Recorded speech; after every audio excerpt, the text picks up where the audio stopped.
종합 스포츠 분석 토킹 채널입니다.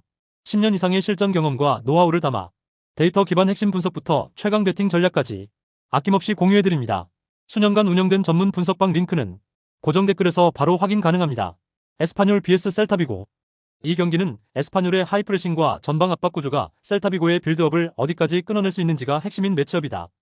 에스파뇰은 시즌 초반부터 지금까지 경기 초반 라인을 높게 끌어올려 상대의 후방 빌드업을 차단하는 데 방점을 찍은 운영을 지속해왔다. 키케 가르시아가 센터백 사이를 가로지르며 압박각을 차단하고 하비 푸아도가 그 뒤를 커버하며 풀백과 6번 자리를 동시에 의식하는 구조가 만들어지면 셀타비고는 후방에서 짧게 풀어나가는 선택이 크게 줄어들 수 있다. 에두 엑스포지토는 이 상황에서 세컨볼과 루즈볼을 회수해 곧바로 측면이나 하프스페이스로 전진 패스를 연결해주면서 압박 이후 빠른 공격 전환의 중심에 서게 된다. 셀타비고는 이글레시아스의 포스트 플레이와 모리바의 볼 운반 능력을 활용해 압박을 벗어나려 하겠지만 후방에서부터 라인이 눌려 들어가는 상황에서는 중원까지 공을 깨끗하게 전달하기가 쉽지 않다. 만약 셀타비고가 전진 패스 타이밍을 못 찾고 수비라인 앞에서만 볼을 돌리다 키케 가르시아의 압박과 푸아도의 커버에 걸리기 시작하면 역으로 에스파뇰의 하프라인 근처에서 턴오버가 누적될 가능성이 크다.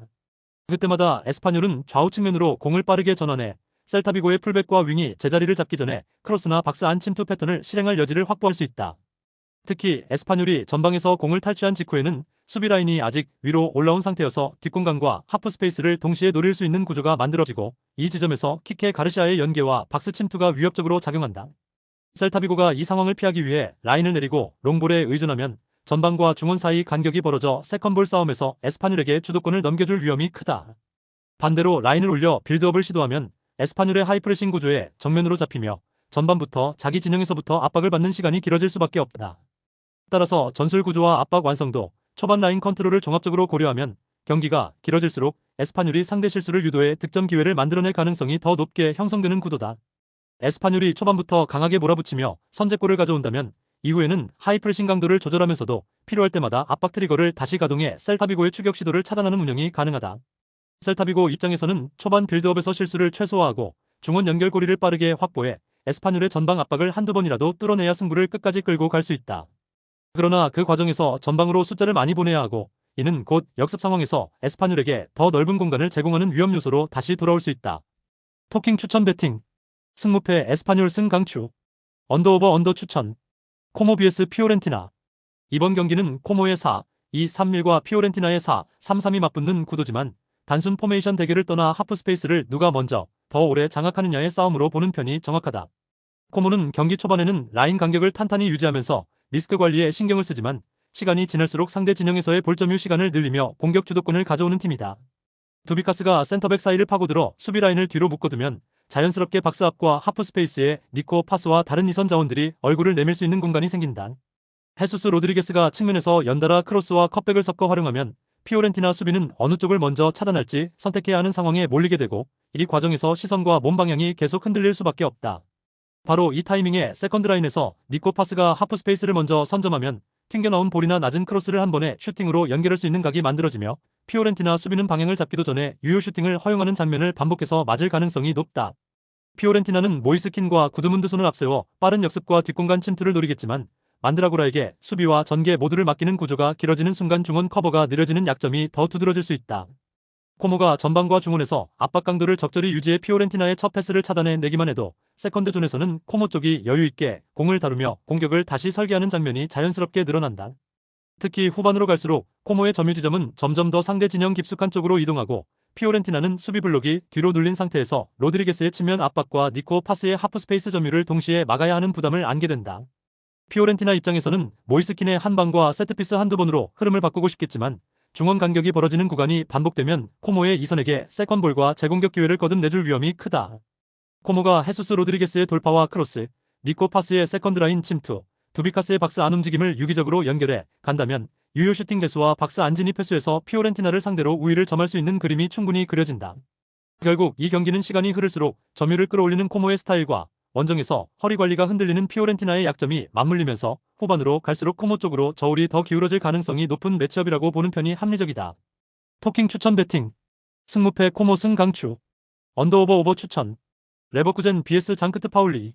이 경기는 3-4-3과 3-4-1-2의 맞대결이지만 실제로는 중원 커버와 세컨드 존 관리에서의 격차가 경기 흐름을 좌우할 가능성이 크다. 레버쿠젠은 알레이스 가르시아를 하프라인 부근에 세워두고 그 앞에서 틸만과 테리어가 라인 사이와 채널을 끊임없이 오가며 공간을 만들어내는 구조를 갖추고 있다.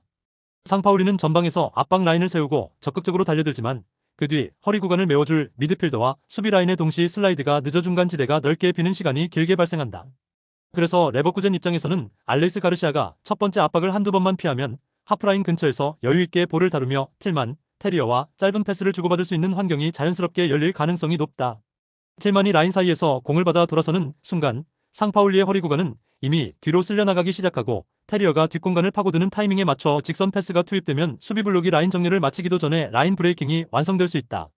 상파울리는 마티아스 페레이라, 라게의 돌파와 어빈의 후속 침투를 앞세워 역습 한두 번은 노릴 수 있겠지만 볼을 빼앗긴 뒤 허리 구간을 다시 닿는 속도가 느려 레버쿠젠의 재진입 압박을 연속해서 견디기에는 한계가 뚜렷해 보인다.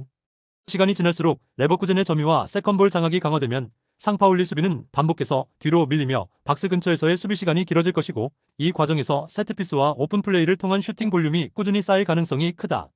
전술 완성도와 허리 구간 관리 그리고 볼을 잃었을 때의 전환 속도까지 종합하면 경기 전체의 흐름은 레버쿠젠이 하프라인 주변에서 공격을 설계하고 상파울리의 빈 허리를 집요하게 파고들며 득점 기회를 누적시키는 쪽에 더 가까운 매치업이다. 토킹 추천 배팅 승무패 레버쿠젠 승 강추 언더오버 추천 프랑크푸르트 vs 엠글라트바흐 이 경기는 한마디로 글라트바흐가 비워놓는 하프스페이스를 프랑크푸르트가 얼마나 집요하게 활용하느냐의 싸움이다. 글라트바흐는 전방 압박의 강도 자체는 나쁘지 않지만 그 이후 미드필더 라인이 제자리로 돌아오는 속도가 늦어 중간 지대가 넓게 열리는 약점을 그대로 드러내고 있다. 그래서 상대 이선 자원들이 하프스페이스에서 공을 받으면 압박이 닿기도 전에 두세 번 터치를 가져가며 방향 전환과 템포 조절을 여유있게 수행하는 장면이 반복되고 있다.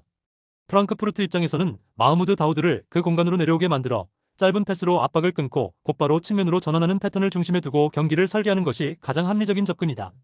다우드는 등진 상태에서도 첫 터치 방향을 잘 설정해 수비를 한 번에 벗겨내는 능력이 있어 이 하프 스페이스에서 볼을 받는 순간부터 글라트바흐의 압박은 힘을 잃고 블록 전체가 뒤로 물러날 수밖에 없다. 그 순간 크나우프와 반대쪽 윙이 동시에 터치라인을 따라 전진하면 수비 블록은 좌우로 과도하게 벌어지고 중앙 박스 앞 지대에는 에브누탈리브를 포함한 공격 자원들이 자유롭게 자리 잡을 여지가 생긴다.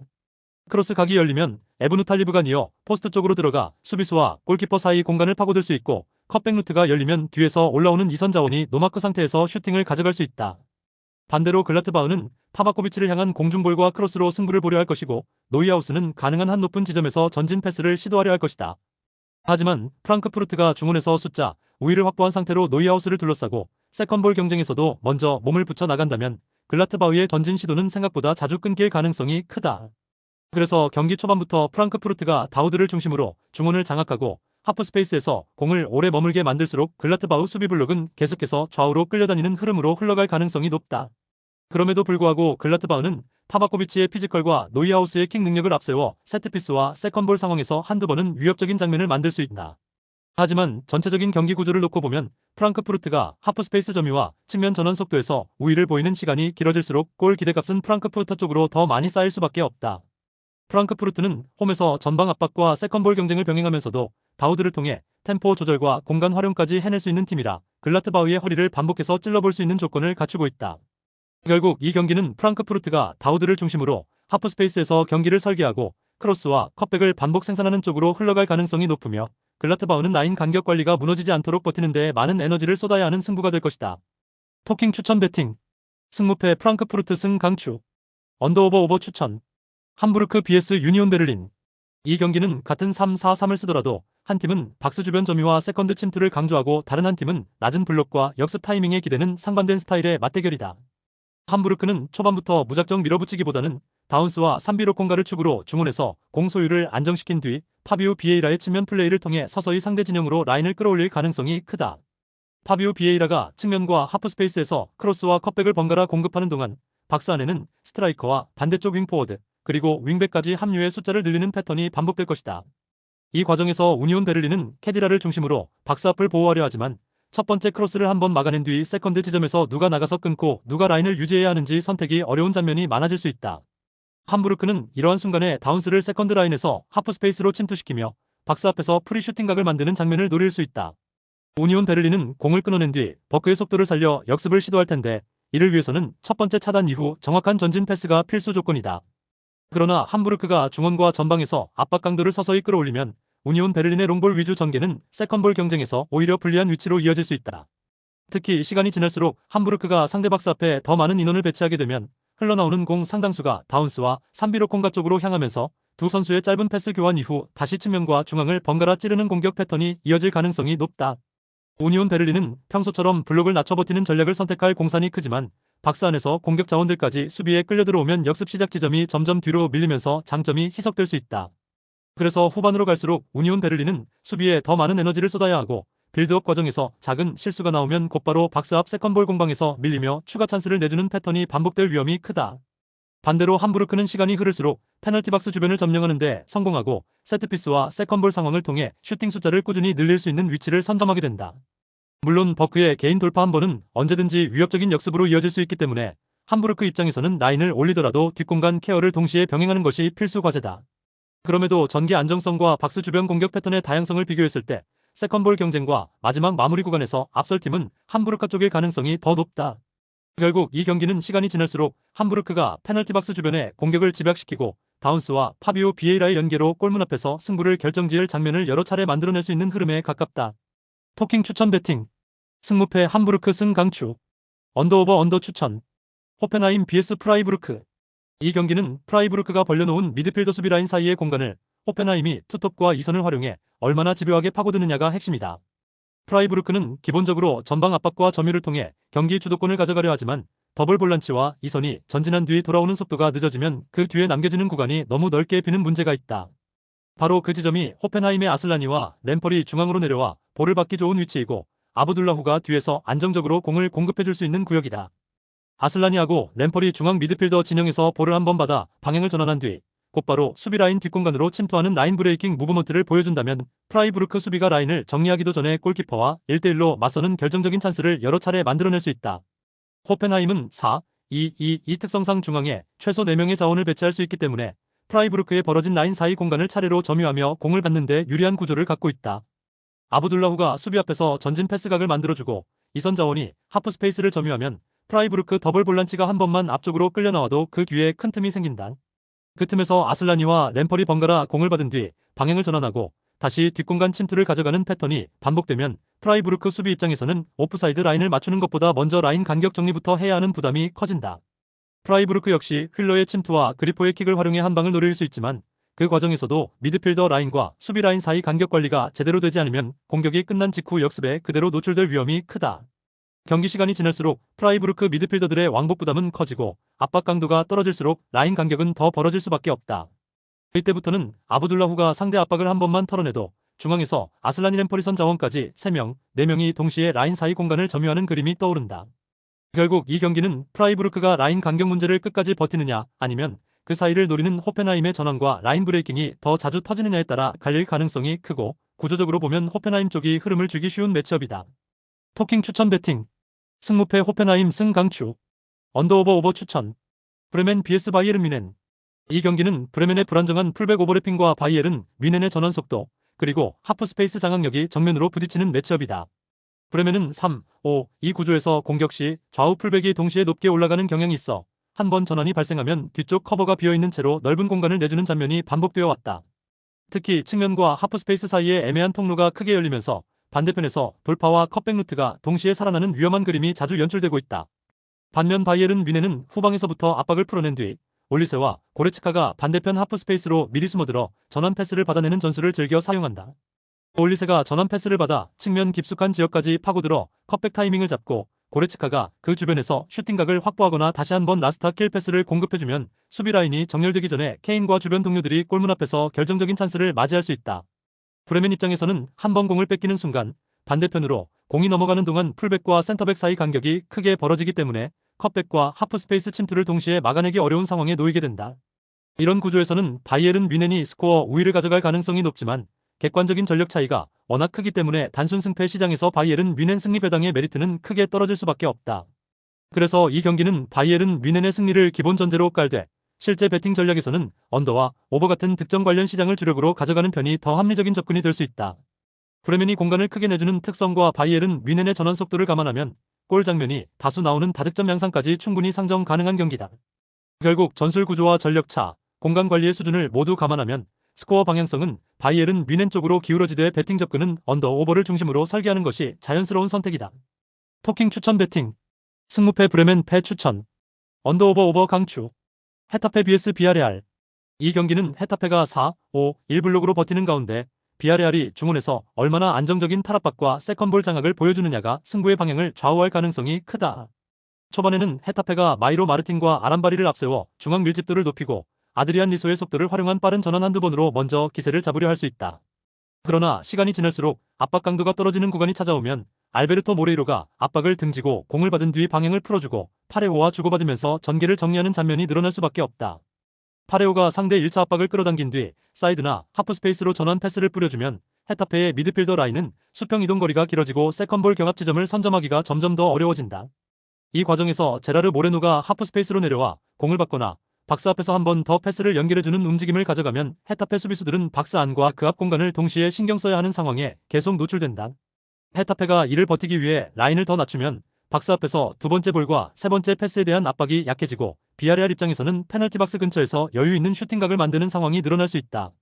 반대로 라인을 조금이라도 올리면 비아레알의 탈압박 한 번, 모레이로의 전진 돌파 한 번에 곧바로 수비 뒷공간과 하프 스페이스가 동시에 열리는 구조가 되어 제라르 모레노에게 결정적인 찬스를 제공할 위험이 커진다. 결국 알베르토 모레이로의 영리한 탈압박과 다니 파레오의 수비 가담, 커버 플레이가 서로 맞물리면서 중원 싸움에서 확실한 우위를 만들 수 있고 이 우위가 세컨볼 경합 주도권으로 이어지면 경기 전체의 흐름은 자연스럽게 비아레알 쪽으로 흘러갈 공산이 크다. 헤타페가 세트피스나 롱볼 한 번으로 골대를 위협할 여지는 존재하지만 빌드업 완성도와 박스 안 마무리의 퀄리티 차이를 감안하면 결정적인 찬스 숫자는 비아레알 쪽이 더 많이 가져갈 가능성이 높다. 그래서 이 경기는 헤타페의 버티기 능력을 인정하더라도 시간이 지날수록 중원과 세컨볼, 박스 앞에서의 마무리까지 모두 비아레알 쪽으로 기울어지는 그림에 가깝게 해석하는 편이 현실적이다. 토킹 추천 배팅. 승무패 헤타페 패 강추. 언더오버 오버 추천. 헤라클레스 vs NAC 브레다. 이 경기는 브레다의 과하게 끌어올린 중원 압박과 그 압박 뒤에 놓인 빈 공간을 흐루스티치가 어떻게 활용하느냐가 핵심이다. 브레다는 라인을 전반적으로 높게 올려 미드필더들이 상대 진영까지 올라가 압박을 시도하지만 그만큼 수비형 미드필더 한 명이 커버해야 하는 범위가 넓어지고 있다. 수비형 미드필더가 한쪽 측면으로 끌려나가는 순간 3백 앞 중앙 구간은 사실상 공백 상태가 되며 이 구간에서 상대 플레이메이커가 자유롭게 방향 전환과 전진 패스를 시도할 수 있는 환경이 만들어진다. 헤라클레스 입장에서는 바로 그 공간이 흐루스티치를 위한 최적의 작업 구역이다. 흐루스티치가 미드필더 라인과 수비 라인 사이 지역에서 볼을 잡으면 쿨레노비치는 수비수와 몸싸움을 하며 라인을 고정시키고 알스트란드는 그 옆 혹은 뒤쪽으로 움직이며 패스를 받을 준비를 한다. 이때 측면에서 안쪽으로 좁혀 들어온 미드필더까지 가세하면 브레다의 수비형 미드필더 한 명으로는 커버할 수 없는 숫자 우위가 3백 앞 공간에서 형성된다. 결과적으로 흐루스티치가 이 지역에서 전진 패스를 뿌려준다면 페널티 박스 앞에서 프리한 상태로 슈팅을 마무리할 수 있는 장면을 반복적으로 설계할 수 있는 구조가 된다. 반대로 브레다는 수마노와 브림의 움직임을 통해 뒷공간을 노리며 역습 한두 번은 만들 수 있겠지만 중원 압박이 풀리는 순간마다 후방이 허술해지는 구조적 약점을 안고 있다는 점이 부담으로 작용한다. 헤라클레스는 쿨레노비치의 포스트 플레이를 통해 전방에서 볼을 지켜내고 흐루스티치가 뒤에서 공격 방향을 바꾸는 상황을 꾸준히 만들 수 있기 때문에 시간이 지날수록 박스 근처에서 더 많은 슈팅 시도를 가져갈 가능성이 크다. 브레다가 전방 압박이 풀리지 않도록 끝까지 강하게 밀어붙이면 체력 소모가 커지고 후반으로 갈수록 수비 블록 앞 공간이 더 크게 벌어질 수 있다는 점도 변수다. 특히 후반 구간에는 헤라클레스가 전개 속도를 한번 높이면서 흐루스티치를 중심으로 전진 패스 템포를 끌어올릴 경우 브레다의 3백 앞이 연속해서 흔들리는 그림도 충분히 그려진다. 결국 브레다가 높게 잡은 압박 라인 뒤의 공간을 얼마나 버텨내느냐, 그리고 흐루스티치가 그 틈을 얼마나 효율적으로 찔러주느냐에 따라 스코어가 갈릴 가능성이 크다. 전술 구조와 공간 활용, 플레이메이커의 영향력을 함께 고려하면 헤라클레스가 브레다의 과열된 압박 뒷공간을 공략하며 판을 주도할 수 있는 그림에 더 무게가 실린다. 토킹 추천 배팅. 승무패 헤라클레스 승 강추. 언더오버 오버 추천. 마르세유 vs 스트라스부르. 이 경기는 마르세유가 박스 근처 인원 밀집과 컷백 패턴을 얼마나 안정적으로 반복해내느냐, 그리고 스트라스부르가 그 압박 속에서 버티며 역습 타이밍을 잡을 수 있느냐의 싸움이다. 초반에는 스트라스부르가 더블 볼란치 간격을 촘촘히 유지하며 박스 앞을 막고 파니첼리와 엔시소, 디에고 모레이라를 활용한 역습 한두 번으로 균형을 노리려 할 가능성이 크다. 하지만 마르세유는 호이비에르를 중심으로 중원에서 압박을 끊어낸 뒤 좌우 전환 패스를 통해 그린우드가 공을 받을 수 있는 사이드 지점을 꾸준히 만들어줄 것이다. 그린우드가 측면 깊숙한 지역까지 파고든 뒤 컷백을 선택하면 스트라스부르 수비 라인은 골문 쪽으로 몰리면서 센터백과 미드필더 사이 간격이 어지럽게 벌어지게 된다. 이 틈을 향해 오바메양이 세컨드 라인에서 하프 스페이스로 정확히 침투해 들어가면 골문 앞에서 마무리만 남겨둔 상황과 다름없는 결정적인 찬스가 반복해서 만들어질 수 있다. 스트라스부르는 이를 끊기 위해 박스 안 숫자를 늘리고 필요할 경우 파울로 위기를 끊으려 하겠지만 그만큼 박스 근처에서의 세트피스 수비 부담도 함께 커지게 된다. 마르세유 입장에서는 한 번 선제골을 잡는 순간부터 경기 운영 선택지가 넓어지며 호이비에르의 조율 아래 속도를 조절하면서도 박스 안 숫자는 유지하는 방향으로 스코어를 관리할 수 있다. 반대로 스트라스부르는 뒤지고 있는 상황에서 라인을 억지로 끌어올릴 경우 모레이라와 엔시소의 공격 가담은 늘어나겠지만 그만큼 측면과 하프 스페이스 뒤 공간이 동시에 노출되는 위험을 감수해야 한다. 전력과 전술 완성도를 감안하면 마르세유 승리 기대값이 뚜렷하게 높은 매치업이지만 일정과 체력 안배를 고려하면 무리한 다득점보다는 실리 있는 스코어로 경기를 정리하려 할 가능성이 크다. 특히 마르세유가 리드를 잡은 뒤에는 과도하게 라인을 올려 몰아붙이기보다는 박스 주변에서 공 소유 시간을 늘리면서 상대 역습을 차단하는 방향으로 운영을 가져갈 여지가 충분하다. 그렇기 때문에 승부 구도는 마르세유 쪽으로 기울되 득점수에서는 오버보다는 과도하게 벌어지지 않는 언더 흐름 쪽에 무게를 둘 수 있는 그림으로 해석할 수 있다. 스트라스부르가 모레이라와 엔시소를 축으로 반격을 시도하더라도 결정적인 찬스 숫자에서 마르세유를 따라가기에는 전개 완성도와 박스 안 마무리 차이가 분명하다. 결국 박스 근처 인원 밀집과 컵백 패턴, 하프 스페이스 침투까지 모두 합쳐보면 이 경기는 마르세유가 흐름과 스코어를 동시에 쥐고 갈 가능성이 높은 한판이다. 토킹 추천 배팅 승무패 마르세유 승 강추 언더오버 언더 강추 라치오 vs 아탈란타 이 경기는 하프 스페이스를 활용하는 방식과 후반 승부처 타이밍에 그 공간을 얼마나 효과적으로 공략하는지가 핵심이다. 라치오는 전반에는 노슬린의 움직임과 윙포워드의 폭 넓은 포지셔닝으로 수비 라인을 넓게 벌려놓고 로벨라 중심으로 중원을 안정시키며 경기 흐름을 가늠하는 운영을 가져갈 가능성이 크다. 아탈란타는 특유의 3백 윙백 구조로 전방 압박과 측면 공세를 동시에 펼치며 초반부터 라치오 수비 블록을 밀어붙이려 할 것이고 카르스토비치와 대 케텔라이르에게 박스 안팎 나눠 맡기는 형태로 위협을 만들 것이다.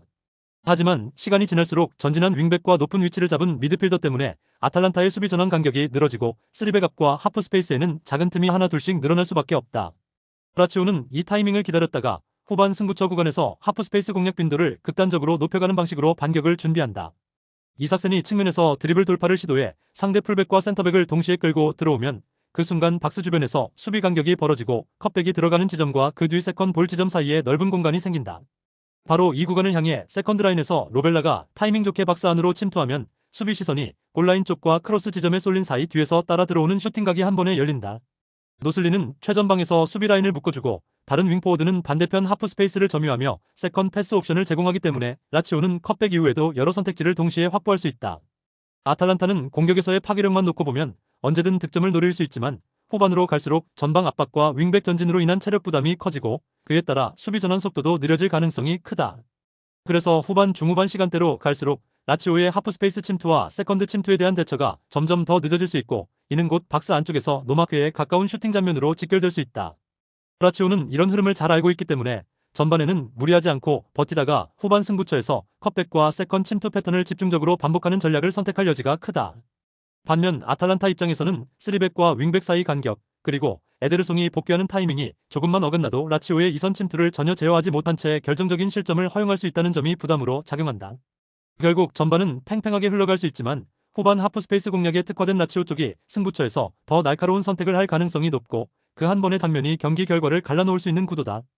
토킹 추천 배팅 승무패 라치오 승 강추 언더오버 언더 추천 세비야 vs 디알라베스 이번 경기는 3-4-3에서 3-2-5로 전환하는 공격적인 세비야와 원정에서 소극적으로 블록을 형성하는 알라베스가 맞붙는 구도다. 세비야는 경기 초반부터 후방에서 안정적으로 공을 돌리다가 윙백들이 한 줄 더 올라서는 순간부터 경기의 톤을 바꾸며 상대 진영을 점점 밀어붙인다. 윙백이 전진의 터치라인 근처와 하프 스페이스를 동시에 점유하게 되면 알라베스의 사이드 미드필더와 풀백은 둘 중 어디를 먼저 막을지 선택을 강요받게 된다. 이 과정에서 이삭 로메로는 수비 라인 뒤 어깨에 걸터 서 있다가 윙백이 크로스 혹은 컵백 타이밍을 잡는 순간 박스 안으로 파고들며 마무리 동작을 준비한다. 팩구의 페르난데스는 로메로보다 반 발짝 뒤쪽에서 라인 사이 공간을 점유하며 박스 앞에서 공을 받자마자 방향 전환이나 슈팅을 시도해 수비의 시선을 분산시키는 역할을 맡는다. 소우와 함께하는 중원 라인은 공을 잃었을 때도 빠르게 제압박을 걸어 알라베스가 탈압박에 성공하기 전에 다시 공을 되찾아오는 장면을 여러 차례 만들 수 있다. 알라베스는 토니 마르티네스를 향한 전진 패스와 세트피스를 통해 한두 번의 기회를 만들 수 있겠지만 블록을 너무 낮추고 내려서 버티는 동안 세비야의 3-2-5 구조에 계속 두드려 맞을 가능성이 크다. 특히 원정에서 소극적인 운영을 선택하는 순간 알라베스의 측면과 하프 스페이스는 세비야 윙백과 이선 자원들에게 장기간 점유되는 구간이 길어질 수밖에 없다. 세비야 입장에서는 복잡한 패턴을 쓰지 않더라도 윙백의 전진과 이상 로메로의 침투, 팩구의 페르난데스의 중간 지점 지원만으로도 알라베스 수비를 박스 안으로 말려놓을 수 있는 매치업이다. 그래서 시간이 지날수록 세비야의 슈팅 볼륨과 박스 안 터치 횟수는 자연스럽게 쌓이고 알라베스는 역습을 나가기 전에 다시 압박에 막혀 자기 진영으로 되밀리는 장면이 반복될 가능성이 높다. 결국 이 경기는 공격 시 3-2-5로 변형해 다수를 형성하는 세비야의 구조와 원정에서 소극적으로 내려앉는 알라베스의 운영이 정면으로 부딪히는 그림이고 후반 승부처로 갈수록 그 격차가 더 크게 드러날 수 있는 한 판으로 보는 편이 합리적이다. 토킹 추천 배팅 승무패 세비야 승강추 언더오버 언더 추천 슈투트가르트 vs FC 쾰른 이 경기는 4-2-3-1과 3-4-3의 맞대결이지만 실제로는 후반 승부처에서 볼을 얼마나 빠르게 좌우로 돌려 상대 수비를 끌어낼 수 있느냐 그리고 그 틈을 하프스페이스 침투로 얼마나 날카롭게 찌르느냐의 싸움에 가깝다. 슈투트가르트는 기본적으로 점유를 가져가면서도 결정적인 순간에는 나르테위와 르웰링을 통해 측면에서 방향 전환과 돌파를 반복해 수비 라인을 흔드는 패턴을 선호한다. 후반 막판일수록 이 패턴의 강도가 높아지며 쾰른 수비는 좌우로 계속 끌려다니다 보니 어느 순간 중앙과 하프스페이스의 간격이 벌어지는 구간을 드러낼 수밖에 없다. 이때 운다브가 세컨드 라인에서 슬쩍 빠져나와 하프스페이스로 파고드는 움직임을 가져가면 수비수들이 르웰링과 나르테 위에 시선이 쏠린 사이 박스 안쪽에서 완전히 자유로운 슈팅각이 열릴 가능성이 크다. 쾰른의 백스리는 기본적으로 박스 안을 잘 지키지만 윙백이 전진했을 때의 복귀 타이밍과 중원 슬라이드가 완벽하지 않으면 오른쪽 왼쪽 하프스페이스에 늦게 들어오는 침투를 따라가는데 한계가 드러날 수 있다. 슈투트가르트는 이 지점을 노려 측면에서 한 번 더 공을 감아들이거나 나르테위가 안쪽으로 접어 들어오면서 운다브에게 짧은 패스를 찔러 넣는 전개를 반복할 수 있다. 쾰른은 라그나르 아헤를 향한 크로스와 세트피스, 그리고 카민스키의 개인 돌파로 한두 번 위협적인 장면을 만들 여지는 있지만 경기 전체를 두고 보면 점유와 공격 주도권은 슈투트가르트 쪽으로 기울 가능성이 높다. 슈투트가르트가 후반에 볼 순환 속도를 한 단계 끌어올리면 쾰른 수비는 압박과 커버, 라인 조정을 동시에 수행해야 해서 체력 소모가 커지고 집중력이 떨어지는 구간이 분명히 찾아올 수 있다. 그 구간에서 나르테위와 르웰링이 다시 한번 측면에서 방향 전환과 돌파를 성공시키고 운다브가 하프스페이스로 영리하게 침투에 들어간다면 쾰른 최종 수비가 반박자씩 뒤처진 채 실점 장면을 허용할 여지는 충분하다. 그럼에도 쾰른이 라그나르 아헤를 활용한 세트피스나 빠른 전환으로 추격골 정도는 노려볼 수 있겠지만 슈투트가르트가 주도권을 쥔 상태에서 경기를 관리하는 흐름을 크게 바꾸기는 쉽지 않아 보인다. 슈투트가르트는 자신들이 원하는 타이밍에 볼을 돌리고 상대 수비를 끌어낸 뒤 하프스페이스를 찌르는 공격 패턴을 이미 몸에 익힌 팀이라 이 경기에서도 후반 승부처에서 같은 그림을 반복해낼 가능성이 크다.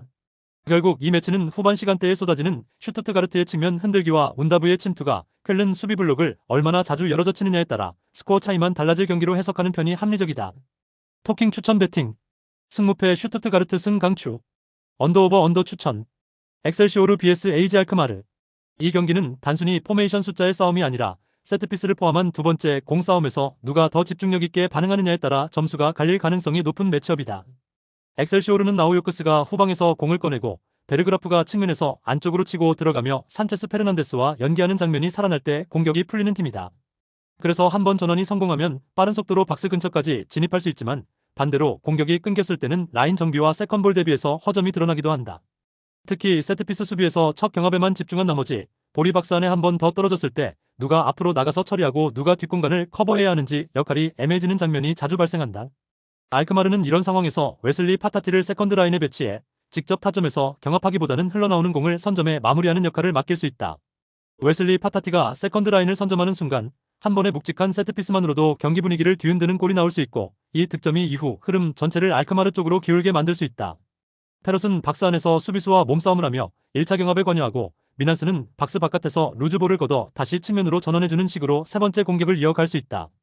이렇게 여러 단계로 압박이 이어지면 엑셀시오르는 한번 막아낸 상황에서도 안도의 숨을 쉬기 어렵고 세트피스가 계속해서 심리적인 부담으로 작용할 가능성이 크다. 오픈 플레이에서도 알크마르는 4-3-3을 활용해 측면과 하프스페이스를 동시에 공략하면서 풀백과 윙어의 위치 교환으로 엑셀시오르 수비 라인을 흔들 준비가 되어 있다. 반면 엑셀시오르는 라인을 과감하게 올리는 팀이 아니기 때문에 수비 블록이 박스 근처에 고정되는 시간이 길어지면 자연스럽게 세트피스와 크로스 상황을 더 많이 허용하게 된다. 그래서 엑셀시오르 입장에서는 파울로 끊는 빈도를 줄이고 불필요한 코너킥과 프리킥을 최대한 내주지 않는 것이 무엇보다 중요하다. 그럼에도 불구하고 경기 전체를 통틀어 세트피스를 완전히 피하기는 어렵고 바로 그 순간마다 알크마르의 세컨볼 집중력과 웨슬리 파타티의 결정력이 시험대에 오를 것이다. 알크마르는 한번 앞서기만 하면 이후에는 미난스를 중심으로 볼 소요 시간을 늘리며 경기 페이스를 자신들에게 유리한 방향으로 조정할 수 있는 팀이다. 시간이 지날수록 엑셀시오르는 골에 대한 조급함 때문에 라인을 조금씩 올릴 수밖에 없고 그 뒤의 공간은 다시 알크마르에게 역습과 추가 득점의 기회를 제공하는 그림으로 연결될 수 있다. 결국 세트피스에서의 디테일과 세컨볼 싸움, 그리고 리드 이후 경기 관리 능력까지 고려하면 이 경기는 알크마르가 승점을 가져갈 확률이 확실히 더 높은 대진이라 볼 수 있다. 토킹 추천 배팅. 승무패 엑셀시오르 패 강추. 언더오버 오버 추천. 릴 OSC vs 브레스트와. 이번 경기는 릴의 4-2-3-1과 브레스트의 4-4-2가 맞붙는 매치업이지만 본질적으로는 후반 승부처에서 누가 더 직선적으로 박스를 두드리느냐, 그리고 하프 스페이스를 어느 쪽이 더 잘 선점하느냐의 싸움이다. 릴은 전반에는 빌드업과 좌우 전환으로 상대 압박 방향을 읽으며 여유를 찾고 후반으로 갈수록 지루에게 향하는 전진 패스와 측면 돌파 비율을 높이면서 공격을 더 정면으로 가져가는 팀이다. 지루가 센터백과의 경합에서 공을 지켜내거나 떨궈주는 장면이 늘어날수록 페르난데즈, 파르도와 하랄손이 주변 공간을 파고들며 브레스트 수비의 시선과 간격을 흔들 수 있다. 페르난데즈, 파르도가 측면에서 치고 들어가 낮은 크로스를 반복적으로 시도하면 수비수들은 자연스럽게 골문 쪽으로 밀려 들어가게 되고 박스 앞 하프 스페이스는 한순간 비어버리기 쉽다. 이 타이밍에 세컨드 라인에서 하랄손이 하프 스페이스를 파고들어 세컨볼에 먼저 반응하면 브레스트 수비 라인이 정비되기도 전에 날카로운 슈팅각이 열리는 장면이 여러 차례 연출될 수 있다. 브레스트는 아조르크를 향한 크로스와 델카스티오의 킥력을 앞세워 맞불을 놓겠지만 라인을 올린 뒤 공을 잃는 순간 마그네티 주변 허리 구간이 벌어지고 이 공간을 릴의 이선이 활용하기 시작하면 경기는 점점 한쪽으로 기울어지기 쉽다. 그래서 릴 이중원에서의 세컨볼 경합을 어느 정도만 가져가 주어도 후반에는 자연스럽게 상대 진영에서의 점유와 박스 근처 공격 시도가 동시에 늘어나면서 슈팅 숫자에서 우위를 점할 가능성이 높다. 반면에 브레스트는 시간이 지날수록 수비 블록이 자기 박스 쪽으로 눌리고 아조르크까지 수비 가담에 전력을 쏟아야 하는 상황이 되면 역습 출발 지점이 점점 더 뒤로 밀려나는 부담을 안게 된다.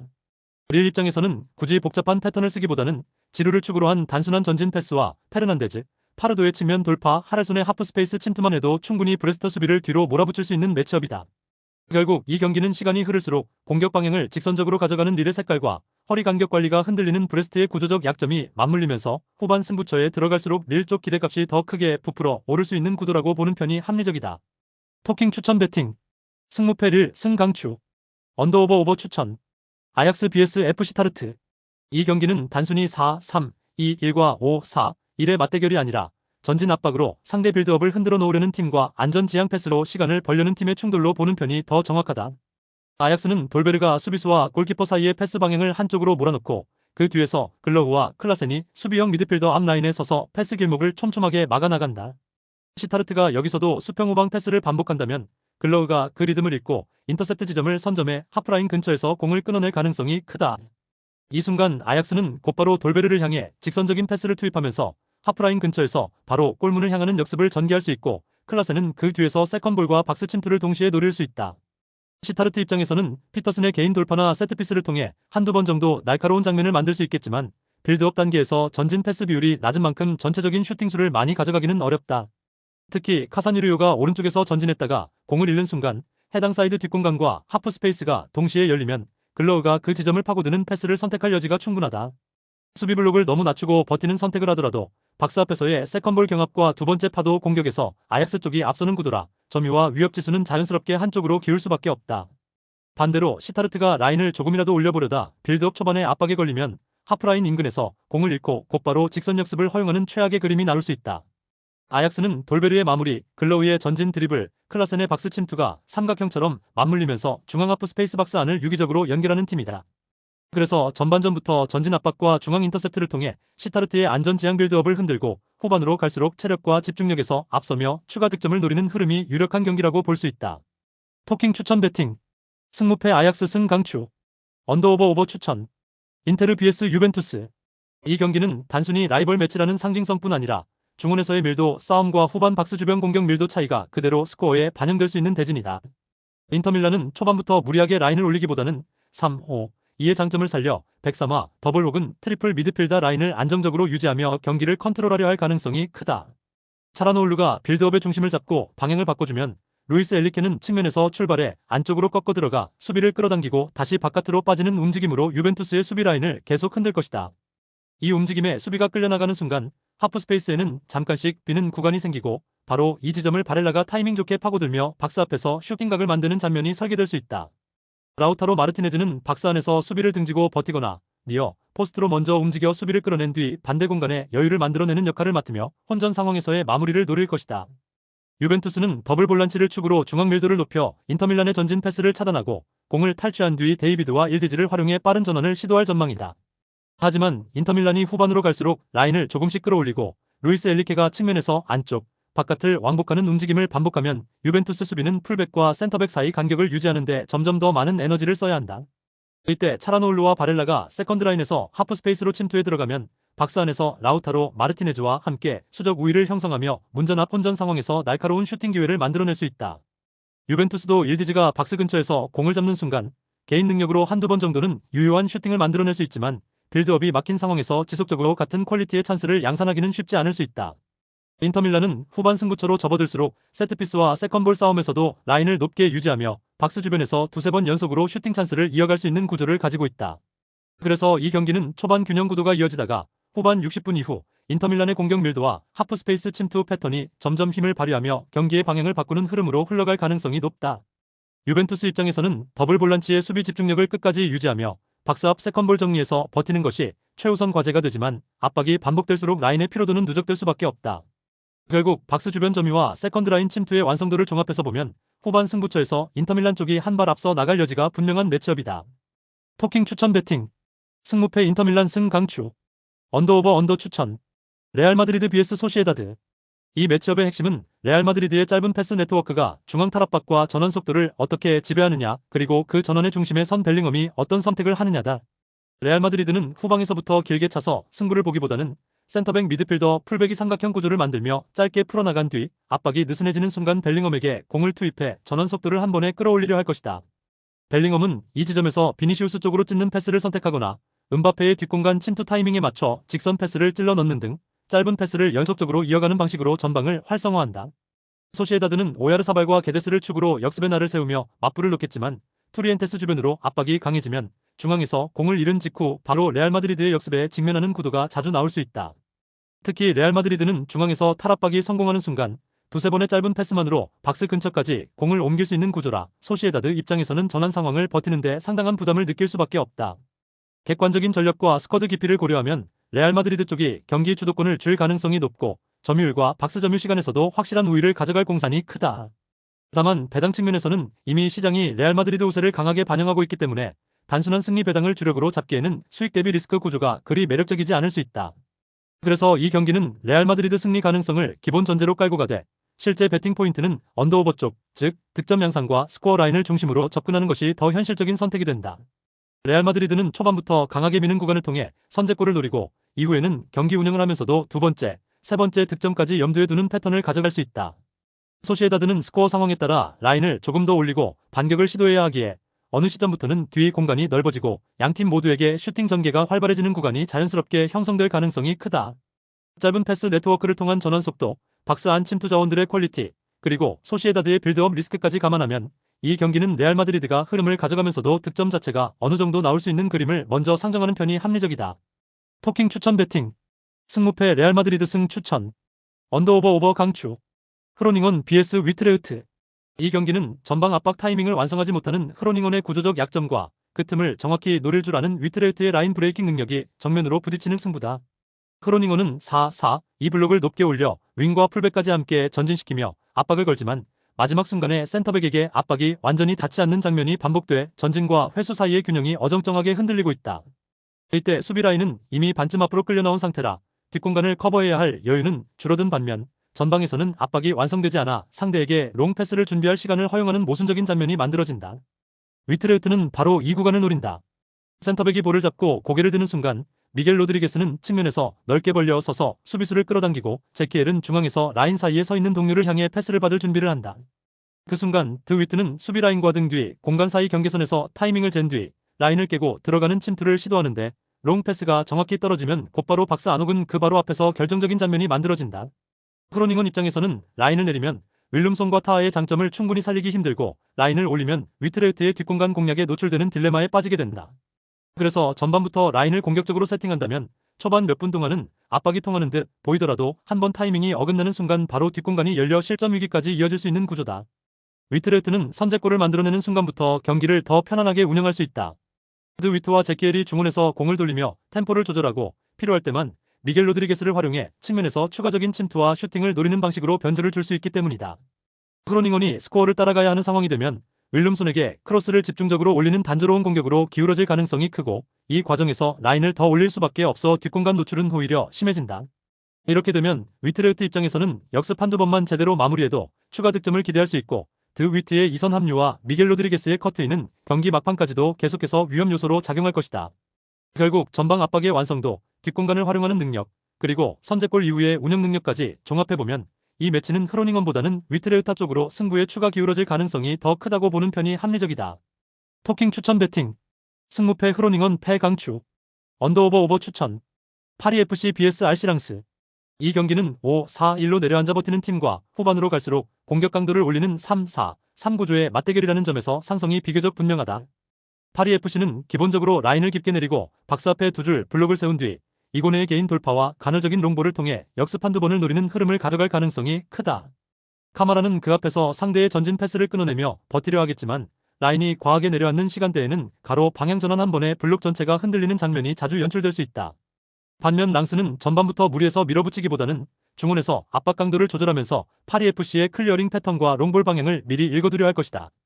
토마손을 축으로 좌우 전환을 반복하며 파리FC 수비 블록의 움직임을 체크하고 토빈에게 1대1 상황을 조금씩 늘려주면서 측면 수비수들의 체력을 서서히 깎아나가는 그림이 예상된다. 그래서 진짜 승부는 후반 중반부 이후 랑스가 공격 템포를 본격적으로 끌어올리는 구간에서 시작될 가능성이 높다. 이 시점부터 랑스는 토빈의 측면 돌파와 컵백 빈도를 집중적으로 높이고 파리FC의 풀백과 센터백 사이 간격을 넓혀서 박스 안 하프 스페이스를 열어두려 할 것이다. 라인이 계속 골문 쪽으로 말려 들어가는 파리FC 입장에서는 토빈에게 끌려나간 수비의 뒷공간과 하프 스페이스 사이에 생기는 틈을 막아내기가 점점 더 어려워진다. 이 타이밍에 세컨드 라인에서 에두아르가 묵직하게 하프 스페이스로 파고들면 수비 시선이 크로스 지점과 골대에 쏠린 사이 뒤에서 따라 들어오는 마무리각이 자연스럽게 열린다. 박스 안에서는 에두아르가 아포스트와 중앙으로 가며 수비를 붙잡고 반대편 공격수가 먼 포스트 지역을 점유해 세컨 패스를 노리면서 한 번의 컵백에도 여러 마무리 루트가 동시에 살아나는 구조가 된다. 파리FC가 간헐적인 역습을 시도하더라도 블록이 너무 낮게 형성되어 있다 보니 공격에 가담할 수 있는 숫자가 제한적이고 두세 번 패스를 이어가는 과정에서 다시 랑스에게 공을 내주는 장면이 반복될 가능성이 크다. 시간이 지날수록 파리FC 수비수들의 체력과 집중력이 떨어지면 박스 안마킹이 흐려지고 세컨 볼에 대한 반응이 늦어지면서 랑스 입장에서는 재차 슈팅 기회를 얻기 쉬운 환경이 형성된다. 결국 전체적인 경기 구조를 길게 놓고 보면 파리FC는 버티는데 소모되는 에너지가 너무 크고 랑스는 준비된 후반 템포업 패턴을 통해 박스 안에서 결정적인 장면을 반복적으로 만들어낼 수 있는 쪽이다. 이런 상성을 고려했을 때 후반 막판으로 갈수록 랑스의 측면 돌파와 컵백, 에두아르의 하프 스페이스 침투가 겹치면서 스코어가 랑스 쪽으로 기울 가능성이 높은 매치업이라고 해석하는 편이 자연스럽다. 토킹 추천 배팅. 승무패 파리FC 패 강추. 언더오버 추천. 구독, 좋아요, 알림 설정. 토킹 가족방에서 더 많은 혜택을 만나보세요. 가족방은 고정 댓글의 링크를 통해 문의하세요. 감사합니다.